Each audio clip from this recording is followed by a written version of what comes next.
شیطان وویل څوک چې د اذان په اورېدلو لمونځ ته نه ځي هغه زما پلار دی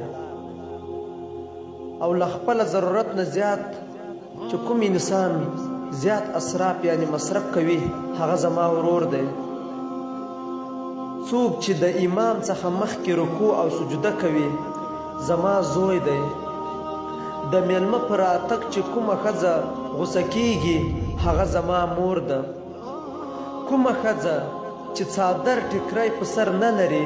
هغه زما میرمن ده